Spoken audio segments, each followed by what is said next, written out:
ஜீவராசிகளுக்கும் படையலுக்கும் ஒன்னாகப்பட்ட சிவபெருமான் உயிரிலும் மேலான என்னோடு பிறந்த அண்ணாருக்கு கண்மணி தங்கையாகப்பட்டவள் பணிந்தேன் அலர்மேல் மங்கை அண்ணா அண்ணா வந்தாடி பணிந்ததினா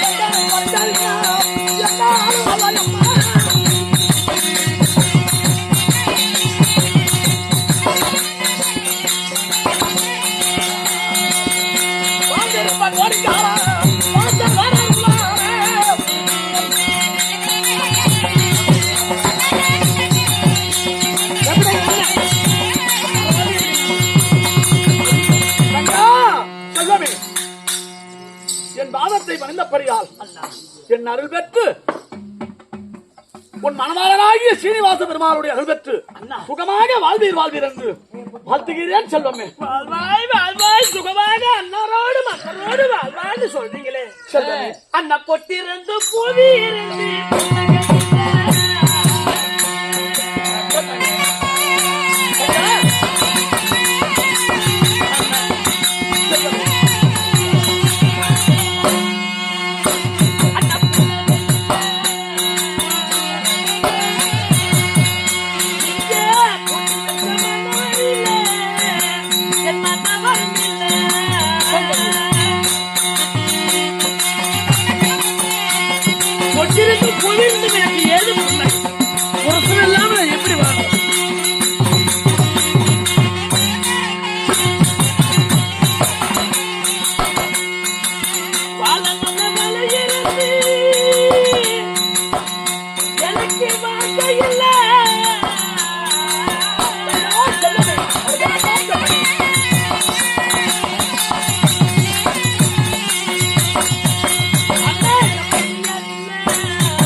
மனவாளனோடு வாழ்வான்னு சொன்னீங்க.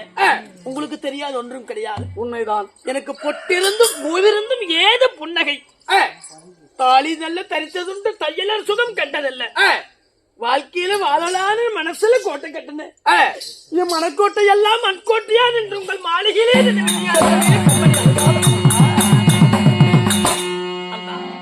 பெண்களுக்கு மண்ணெல்லாம் தவம் அறியும். பெண் என்றால் விளையும் மனமிறங்கும் என்று பெரியவர்கள் சொல்வார்கள். அண்ணா அதன் வண்ணத்தபடி உங்களுக்கு தெரியாது ஒண்ணுமே. மனதாளரை பிரிந்து சில நாளாக நான் பிறந்த மனையிலே இருக்கின்றேன். அண்ணா எனக்கென்று ஆதரவு நீங்க இருக்க உங்களை தேடி நான் வந்தேன். பிறகு மகாரிஷி முனிவருடைய சாபத்திற்கு ஆளாகக்கூடாதுன்னு சொல்லி என் கணவர் இன்னைக்கு மார்பேத்தாலும் அதை மதிக்காதவராக நின்று என் கணவராகப்பட்டவர் கொஞ்சம் கூட இரக்கம் இல்லாமல் என்ன காலால் உதட்டி விட்டார் சொன்ன கோவித்து வண்டி இத்தனை ஆண்டு காலமாயிட்டது. மனைவின்னு ஒருத்தி வேணும் நினைச்சிருந்தா நிச்சயமா அவர் வந்திருப்பார். என் மேல கொஞ்சம் கூட பாசம் இல்லன்னா வாழ்நாள் முழுவதும் நான் உங்களோடு வாழ்ந்து வருகிறேன். அரண்மனையில் இருந்து விடுகிறேன். அஞ்சாதம்மா தங்கா, உனக்கோ நன்மை வந்து விட்டது, தீன்மை வராது. உன் மனமலராகப்பட்டது உலக நன்மைக்காக. பிறகு மகாமுனிவர் இடத்திலே நம்மளுடைய மார்பிலே உதைத்து மார்பிலே தங்கியிருந்த மலர்மங்கை மகாலட்சுமியை இப்படி உதைத்து விட்டாரே என்று நீ கோபம் கொள்ளாத.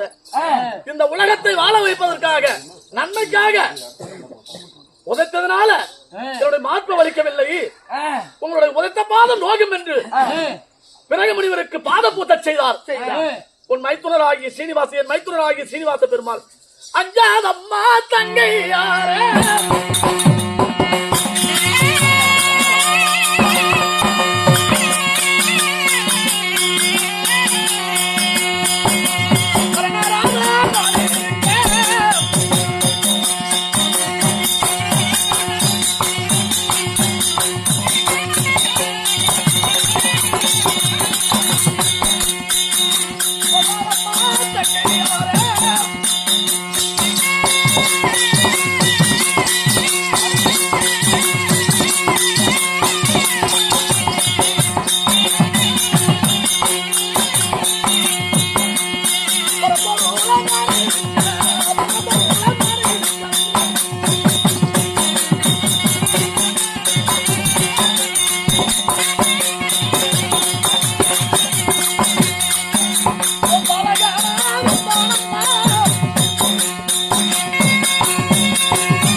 வாயுவன் புத்திரன் உன் சாமியுடைய தூதுவன் என்றும் இல்லாமல் படிக்கு கைலங்கிரி வர காரணம் என்ன? தாயே, வாழ வேண்டிய நேரம் வந்து விட்டது. அதனால் சாமி மறுபடியான உத்தரவாதித்தாரா உன்னை? தாயே, உங்களை அழைத்து வரும்படி என்னை அழைத்துக் கொண்டு போவதற்காகவே வந்திருக்கிறேன். செல்வமே, என் மன்னவருக்கு என் மேல் மனம் திறந்து என் மேல் ஆசை வந்து விட்டது. என்னை பார்க்க வேண்டும் என்று நினைத்து விட்டார். பார்க்க வேண்டும், என் மனைவியை அழைத்து வருவாய் என்று தூதுவனாகிய அனுமந்த பாலனை அனுப்பி வைத்திருக்கின்றார்கள். தாயே, தங்கா, உங்கள் வார்த்தைக்கு கட்டுப்பட்டு என் மனமாரனை நான் பார்க்க போகிறேன். ஆனால் ஒரு விஷயம், இதோ எப்பொழுது துபாரிலிருந்து நான் கால் எடுத்து வைத்த கைலங்கிரி வந்தேனோ அப்பொழுதே நாட்டில் இருக்கக்கூடிய லட்சுமி கடாசத்தை சேர்த்து நான் அதாவது திருப்பி வாங்கி வந்து விட்டேன். லட்சுமி கடாசம் என்பது கொஞ்சம் கூட கிடையாது. மூதேவியற்ற நிலையாகப்பட்டது துபாரிகளே நிலவுகிறது. அதனால அந்த லட்சுமி கடாட்சம் மீண்டும் மீண்டுமாக இருந்தால் உங்ககிட்ட இருந்து நான் சீதனத்தை வாங்கிட்டு போய் என் கணவர் மாளிகையில் வைத்தால்தான் அந்த லட்சுமி கடாட்சம் திரும்ப நமக்கு வரும். செல்வமே, கண்மணி அலமேல் மங்கை, அதனால உனக்கு என் உடன் பிறந்த தங்கையே, உனக்கு என்ன சீதனம் வேணுமோ அண்ணா உன் வாய் திறந்து கேட்டால் அனைத்தும் தருகிறேன். செல்வமே, என்ன சீதனம் வேணும் தெரியுமா? என்னமா வேணும்? அப்படி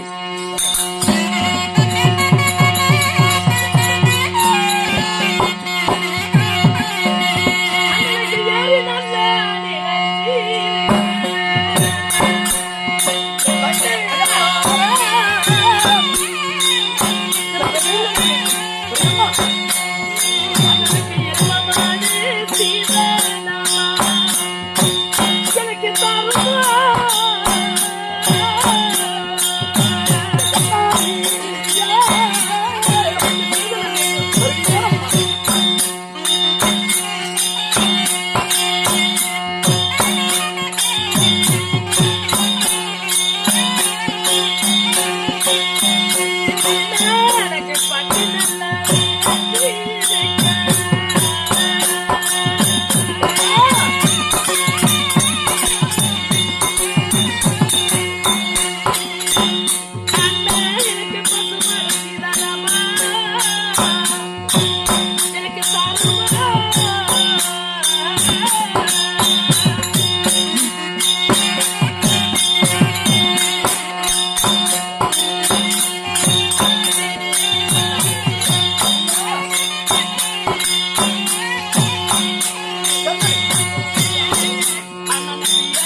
சீர்வரிசை என்றால் சர்வ சாதாரணம் கிடையாது.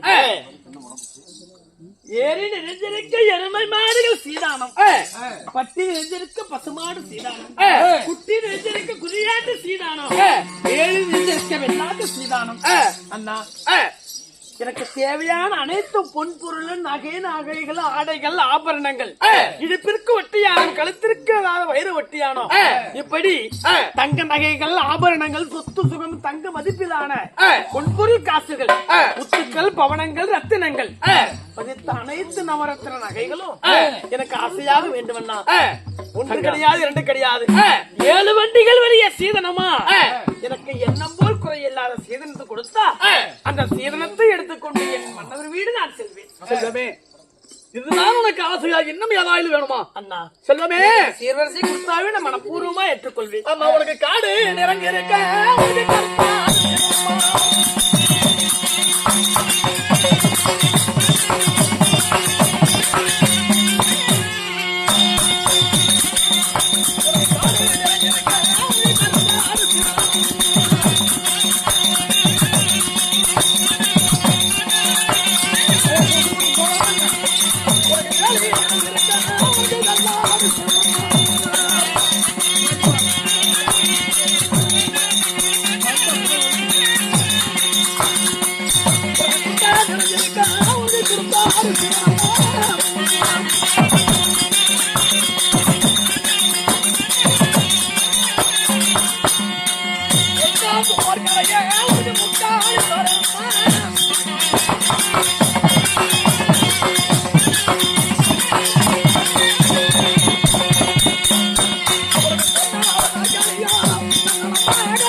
காடு நிறைஞ்சிருக்கும் கருப்பாடு சீதனம், வேலி நிறைஞ்சிருக்கும் வெள்ளாடு சீதனம், குட்டை நிறைஞ்சிருக்கும் குறும்பாடு சீதனம், பட்டி நிறைஞ்சிருக்கும் பஸ்மாடு சீதனம். அம்மா, ஏரி நிறைஞ்சிருக்கு எரும மாடு சீதனம் சீதனம், உட்கார்ந்து மோர்க்கடைய முக்காலி, சாந்திருந்து மோர்க்கடைய நாற்காலி. அது மட்டுமா, தங்கத்திலே தையல் செய்து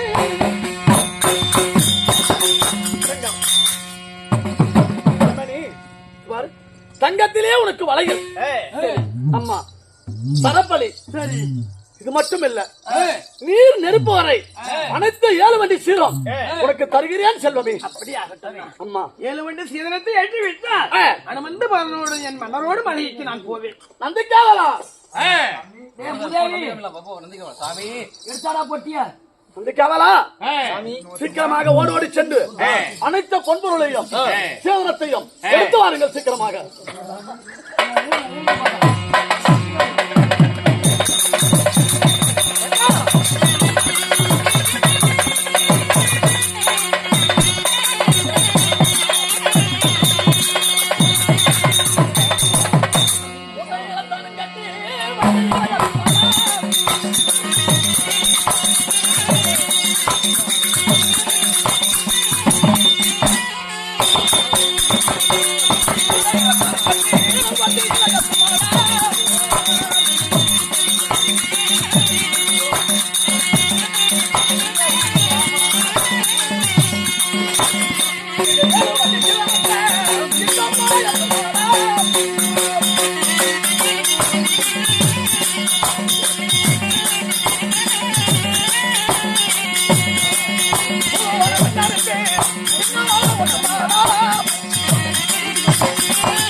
ஏழு வண்டி சீரியம் நீங்க என்ன கேட்டீங்களோ அனைத்து சீரெல்லாம் கொண்டு வந்து விட்டார்.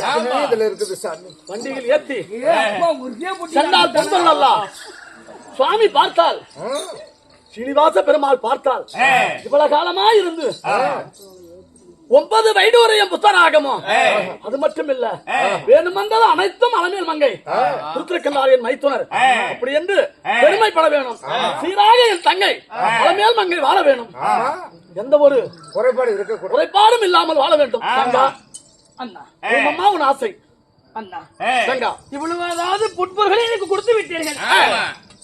குறையில்லாமல் இருந்தாவே செல்வமே. எனக்கு போதும்னா அகட்டும் தங்கா, நான் சென்று வருகிறேன். சென்று வருவாய் அம்மா. அனுமந்தமான உதவியுடன் நான் வாழையை சென்று வேண்டும். உன் தாயை பத்திரமாக அழைத்து மைத்துனத்தை ஒப்படைக்க வேண்டும். அப்படியே ஆகட்டும் சுவாமி. ஆகட்டும், சென்று வருவாய்.